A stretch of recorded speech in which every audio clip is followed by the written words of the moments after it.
V ime Ojca i Syna i Ducha Świętego. Amen. Salvete fratres te iterum videre Patris allegro veritas liberabit vos. Oke, katekesi kita ini menanggapi serial dongeng Katolik dari Pendeta MIM. Apa yang terjadi di situ? Kita tidak perlu membantah penolakannya, karena bagaimanapun juga Protestan tetap menolak. Dan argumentasi penolakannya sudah banyak bantahan daripada apologet Katolik. Saya akan mengajak kita fokus pada teknik retorikanya yang menarik kalau dicermati. Ada sesuatu yang berharga di situ yang tidak boleh kita lewatkan. Karena itu saya menunggu sampai seri ke-7 dongengnya baru membahas apa yang sebenarnya terjadi di balik kamera dan mikrofon dari MIM. Let's go, vamonos. Veritas liberabit vos. Bangkit, lihat dan pahami, kebenaran itu bukan milik kita. Kitalah yang harus kembali. Dongeng Katolik sebagai teknik framing, retorika, otoritas, dan kerapuhan fondasi Protestantisme. Ada satu hal yang lebih menarik daripada bantahan terhadap isi video MIM. Cara dia membingkai lawannya. Judul serialnya, Seri Dongeng Katolik, sampai part 7 yang terakhir yang saya lihat, bukan sekedar judul ringan ya. Itu adalah strategi retoris. Dia bukan membuka ruang penyelidikan, melainkan memasang pagar persepsi sejak awal ya. Sebelum ajaran Katolik dijelaskan, dia sudah disebut dongeng. Sebelum argumen Katolik dipahami, dia sudah ditertawakan. Sebelum struktur teologisnya dibaca secara utuh, dia sudah diposisikan sebagai bualan religius. Nah, di sini letak persoalan utamanya. Pendeta MIM yang terhormat tidak terutama sedang membongkar ajaran Katolik. Dia sedang membangun suasana psikologis agar pendengarnya merasa Katolik tidak perlu dipahami secara serius. Dengan kata lain, yang bekerja bukan pertama-tama argumentasi teologis, melainkan framing polemis. Nah, dia berulang kali memakai istilah dongeng untuk menyebut ajaran Katolik tentang orang kudus, kanonisasi, doa syafaat para santo-santa, purgatori, dan perbendaharaan jasa. Retorikanya diarahkan untuk menciptakan efek Katolik tampak absurd, Protestan tampak sederhana, Katolik tampak berputar-putar, Protestan tampak langsung kepada Kristus.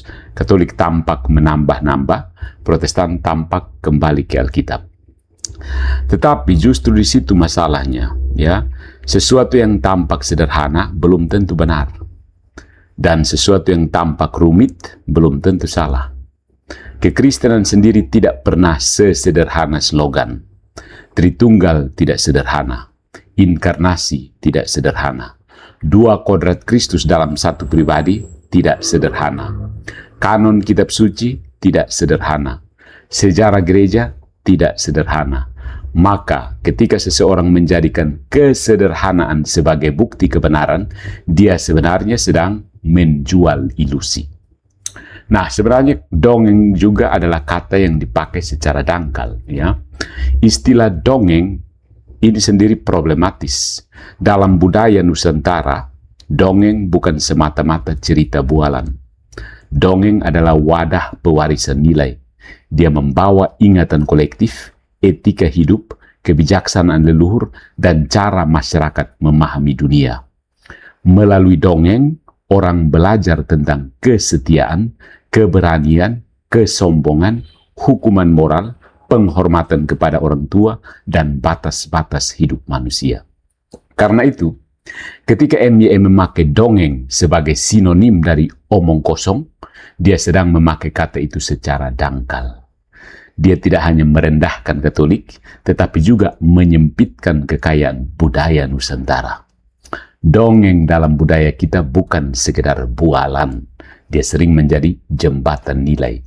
Tetapi dalam retorika MIM, kata itu dipangkas menjadi alat ejekan. Sayang sekali. Tapi yang lebih penting, istilah dongeng di sini tidak dipakai untuk menjelaskan. Dia dipakai untuk menjatuhkan. Dia bukan kategori analitis, tetapi cap polemis. Nah, seseorang yang sungguh ingin menguji ajaran Katolik akan bertanya, apa yang sebenarnya diajarkan gereja tentang para kudus? Apa beda doa syafaat dengan penyembahan? Apa beda mediasi Kristus dengan partisipasi anggota tubuh Kristus? Apa beda kanonisasi dengan penciptaan kekudusan? Apa hubungan antara Communio Sanctorum dan tubuh mistik Kristus? Tetapi serial dongeng Katolik tidak mulai dari sana. Dia mulai dari vonis, ini dongeng. Itu seperti masuk ruang pengadilan dengan keputusan hukuman yang sudah diketik sebelum sidang dimulai. Jadi framing itu bukan pencarian kebenaran.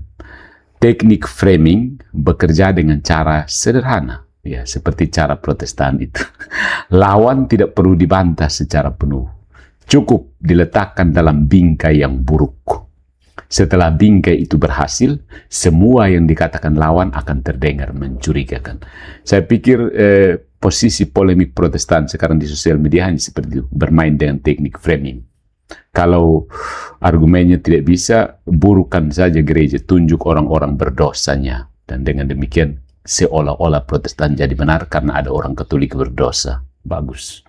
Tapi pakai konsisten, kalau orang Protestan berdosa, Protestan tetap benar. Kalau Katolik bicara tentang orang kudus, disebut komunikasi arwah. Kalau Katolik bicara tentang Maria, disebut kultus berhala. Kalau Katolik bicara tentang purgatori, disebut dongeng penyiksaan. Kalau Katolik bicara tentang tradisi, disebut tambahan manusia. Kalau Katolik bicara tentang magisterium, disebut kekuasaan klerus. Kalau Katolik bicara tentang kanonisasi, disebut menciptakan santo santa.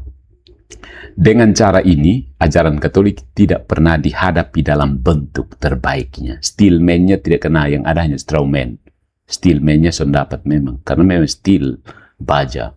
Jadi terlalu baja, terlalu kukuh seperti baja, akhirnya bikin saja boneka supaya mudah dibakar. Ajaran Katolik lebih dulu diubah menjadi karikatur, lalu karikatur itu dipukul. Pendengar bertepuk tangan, tetapi yang roboh bukan Katolik. Yang roboh hanya boneka jerami. Dan ini teknik lama ya. Buat lawan tampak konyol, lalu kemenangan tampak mudah. Ya. Ingat, tidak seperti itu orang Katolik memperlakukan slogan kosong sola scriptura. Padahal teologi Katolik tidak bisa dipahami secara fragmentaris. Doa kepada para kudus tidak bisa dipisahkan dari Communio Sanctorum. Communio Sanctorum tidak bisa dipisahkan dari gereja sebagai tubuh Kristus. Tubuh Kristus tidak bisa dipisahkan dari Kristus sebagai kepala. Mediasi para kudus tidak bisa dipisahkan dari satu-satunya mediasi Kristus.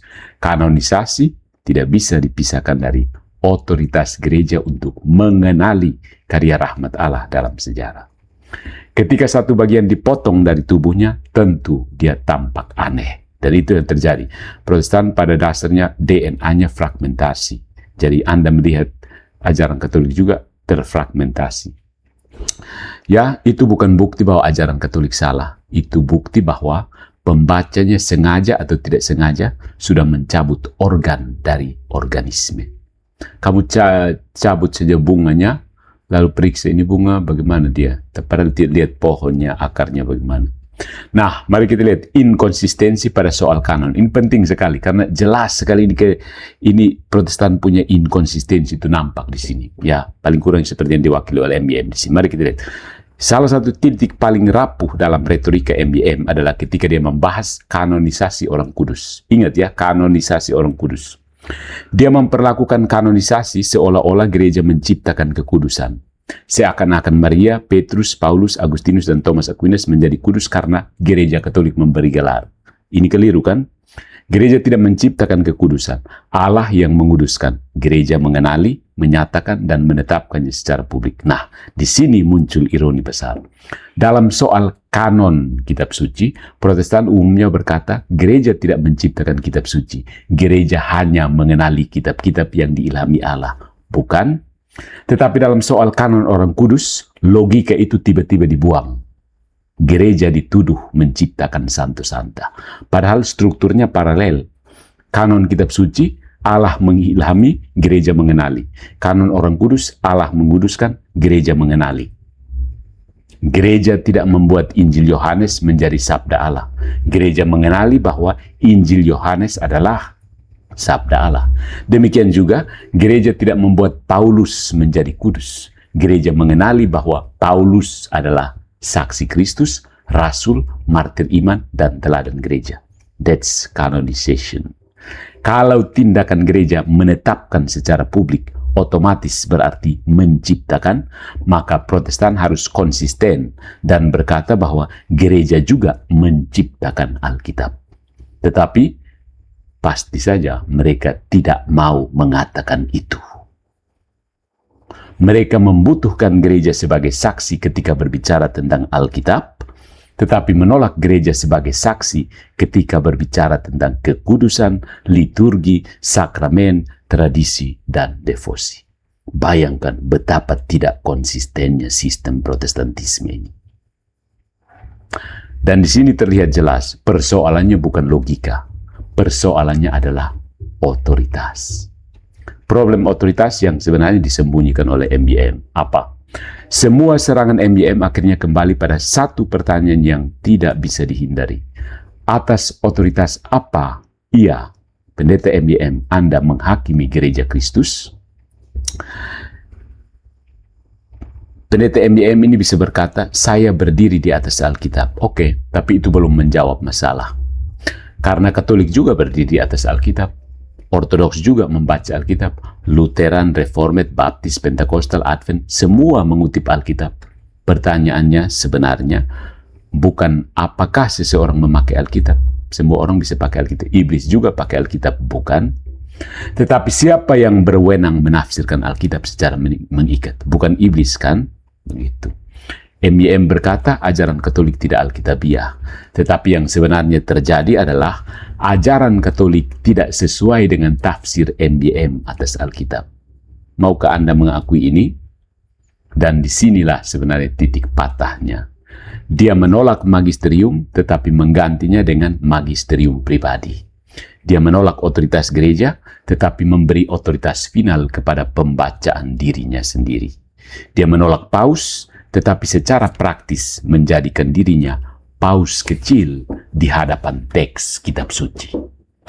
Ini bukan pola Kristiani, ini pola modern individualis yang diberi jubah ayat. So sad. Kristus tidak meninggalkan gerejanya dengan teks tanpa rumah, kitab tanpa penjaga, dan iman tanpa tubuh historis. Kristus mendirikan gereja. Dia memberi otoritas kepada para rasul. Dia menjanjikan Roh Kudus yang menuntun gereja ke dalam seluruh kebenaran.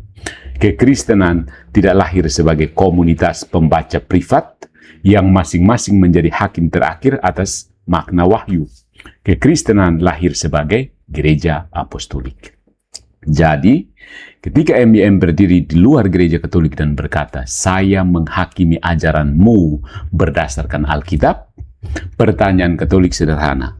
Alkitab yang mana? Kanonnya dari mana? Tafsir siapa? Dan atas otoritas apa? Kalau jawabannya hanya menurut pembacaan saya, maka problemnya selesai. Yang sedang bekerja bukan sola scriptura murni, melainkan sola interpretatio privata. Tafsir pribadi sebagai hakim terakhir. Nah, solus Christus atau solus interpres? MYM mengira dia sedang membela solus Christus, Kristus saja. Tetapi dalam praktik argumentasinya, yang muncul adalah solus interpres, penafsir pribadi saja. Kristus dijadikan slogan, kitab suci dijadikan palu, tetapi makna kitab suci ditentukan oleh individu pembaca modern yang merasa berhak mengadili gereja historis. Di sini ironi Protestantisme tampak sangat-sangat jelas. Dia menolak otoritas gereja karena takut manusia menguasai firman Allah, tetapi hasil akhirnya bukan firman Allah yang bebas, melainkan setiap penafsir menjadi otoritas bagi dirinya sendiri. Dan itulah sebabnya dunia Protestan terpecah terus-menerus. Bukan karena mereka tidak mencintai Alkitab, banyak dari mereka sungguh-sungguh mencintai kitab suci. Masalahnya, Cinta kepada kitab suci tanpa otoritas penafsir yang mengikat akan melahirkan kompetisi tafsir tanpa akhir. Sampai sekarang bahkan orang Protestan terus minta Katolik untuk debat kan. Karena tidak akan pernah selesai. Kamu itu dikutuk untuk berdebat sampai kiamat. Semua berkata, Alkitab berkata, tetapi hasilnya beda-beda. Ini Alkitabnya yang tidak beres, atau orang yang pakai Alkitab itu yang tidak beres. Saya pilih yang kedua. Ya. Kalau hasilnya beda-beda seperti itu, siapa yang memutuskan? Kembali ke masing-masing saja kan. Pada akhirnya tiap kelompok menjawab, kami berdasarkan tafsir kami. Oke. Itulah lingkaran yang tidak selesai. Jadi Protestantisme itu terkutuk untuk berdebat sampai kiamat.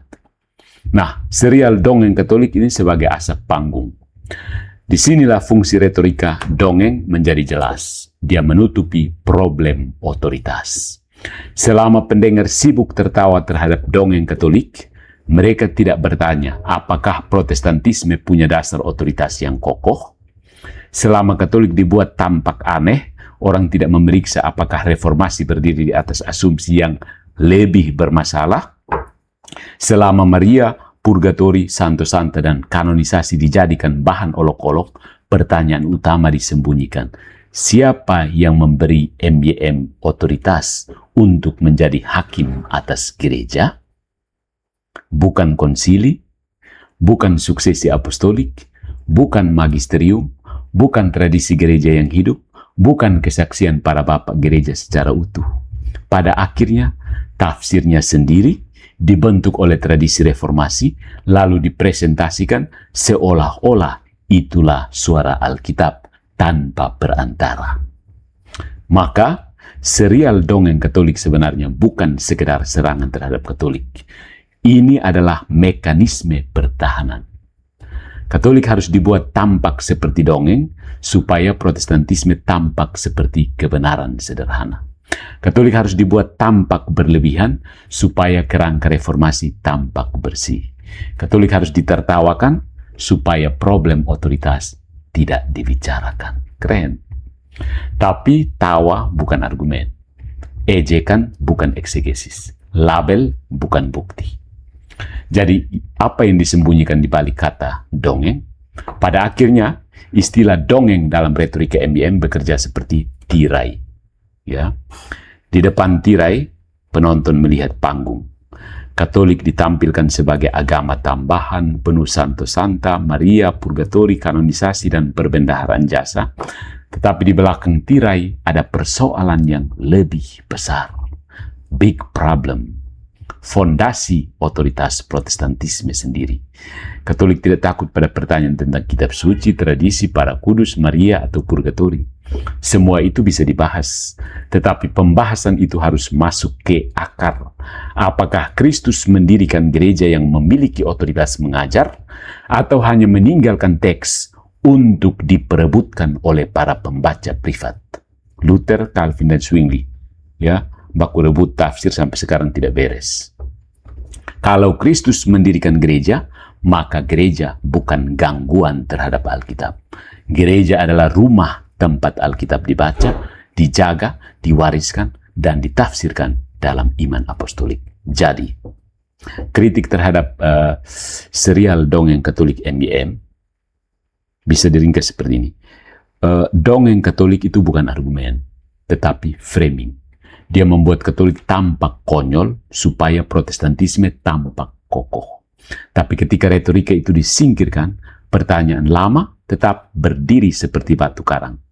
Atas otoritas apa seorang pendeta modern dengan tafsir privatnya menghakimi gereja yang menjaga kitab suci, syahadat, sakramen, dan memori apostolik sejak awal?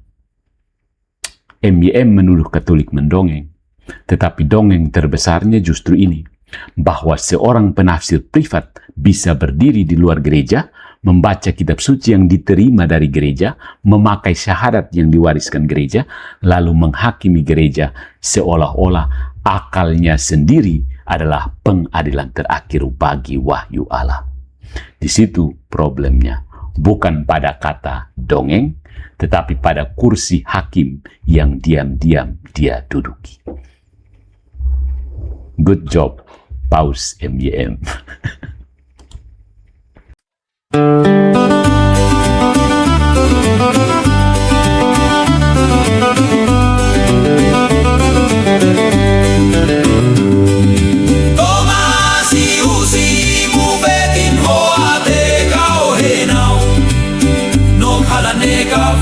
Natuin hoa Funau matak mitnalali hotetus Leho muloitan biale ufuf sin matan